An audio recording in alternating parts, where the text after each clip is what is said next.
Okay guys, what we have here is Oppo A55 4G. Papalitan natin ng LCD. Okay, nakabaklas na siya. And then, dumating na yung ating item. Ito. Wait lang. Medyo layo-layo natin yan. Wala pa siyang bukas ha. Okay, yan. Check natin yung item natin. Okay? Medyo wala kasi akong... Wait, paano ko ba siya bibidyuhan ng... Kumukuha ako ng angulo. Wait. Okay, yan. Nakikita na ba? Yan guys, ito ha. Pambukas to. So, check natin yung item natin. Babaw ng ano natin. Nakikita ba? Okay, wait lang. Gusto ko nakikita guys. So, ingatan natin to kasi syempre, bakit bukas na siya? Baka nilagay lang dito for safety and other bubbles. Pero bukas na siya guys ha. So, ayan.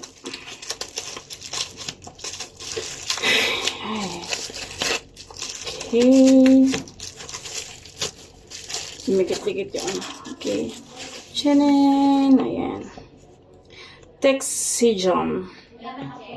Nakikita ba yun? Okay. Texijum LCD. 1x1 tested premium quality. Okay. This one.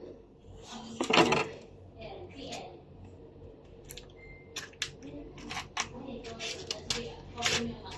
Okay, ito yung in-order ko na with pre-tempered glass, guys. Yan, with tempered glass na siya. So, i-check muna natin yung item kung tama. Okay, yan. A55 4G, dito yung camera. Okay, goods.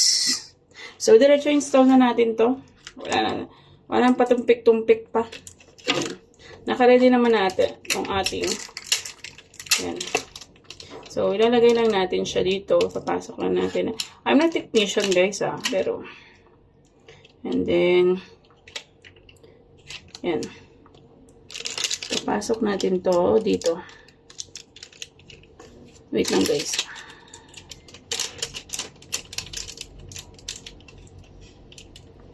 Oops. Yan. Antayin mo mag-click. Yan. Pag narinig nyo na yung click na yan. Yan. Ibig sabihin, na-shoot nyo na siya. And then, ano nyo na lang siya yung ganyan. Ayusin nyo na lang guys. Para hindi masyadong matupi. Yan. And then, balik natin yung battery to check kung yung LCD ay gumagana. Paano mo i-check siya ng wala pa yung kanyang push button, i-charge natin kung gumagana. So, I have power bank here. Layo kasi ng outlet natin. So, yan. Dapat lalabas dito, ha? Check. Ayan. Okay, guys. Okay yung item natin. Gumagana. Okay yung LCD niya. Nagcha-charge. So, goods.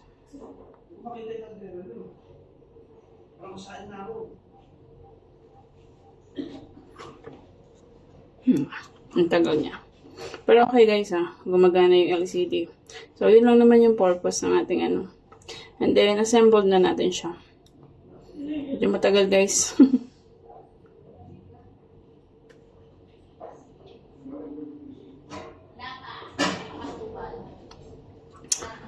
Medyo matagal siya mag-boot kasi ang tagal din ng stock nitong item na to.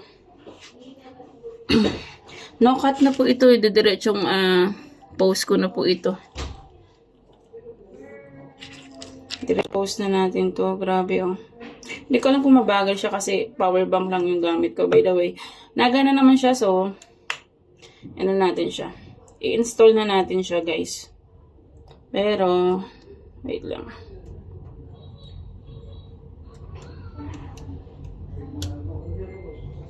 Yan, nagbubot na siya, guys, Ingat-ingatan lang natin to, guys. Kasi medyo sensitive si Tanggalin lang natin to. For camera.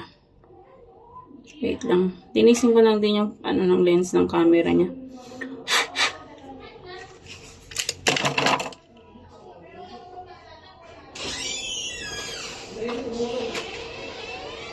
Ito, ano ba yung rice cooker? Rice cooker? Ito ba? Yan. Ito! Baba na ko na.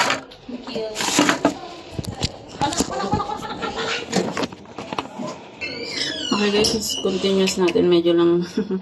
no. Ano ba yan? I-ready ko na nga.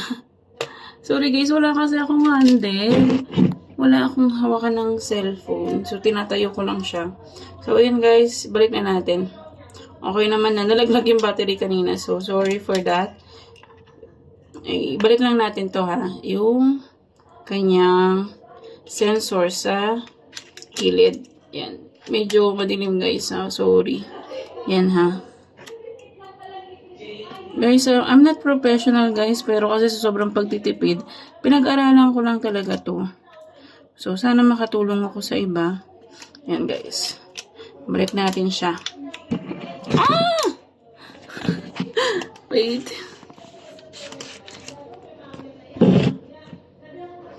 Bitida ba? Ayan, okay guys. Sorry. Yan na. I-click nyo lang yan. I-click nyo lang yung mga gilid-gilid niya guys. Yan. Okay. Guys, hindi ko pa dinikit yung LCD niya kasi under warranty pa naman to. 7 days for replacement. Kung may yung touch niya, medyo hindi okay. So, asan na yung,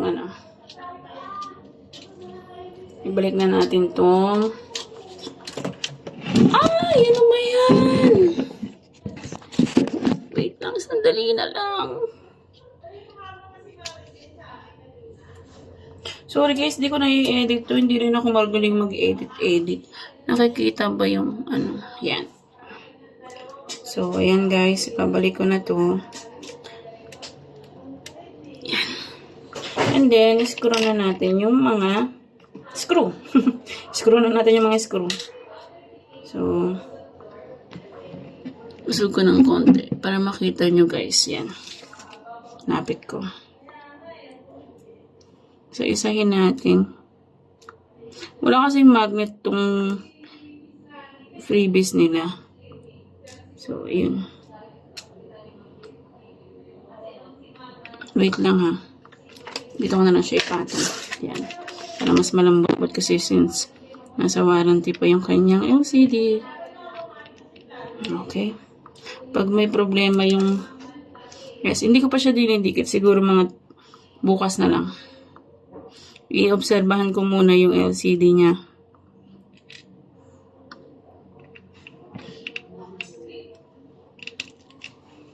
Yan. So yun guys. Kinat ko na lang yung guys ha. Hindi ko naman siya in-edit. Ayun. Pasukan na yung mga notification. Ito na. Kasi mabagal ako mag-tornilyo guys. So ayan. Okay na siya. And then, yan. Naka-open naman na siya, guys. Yan.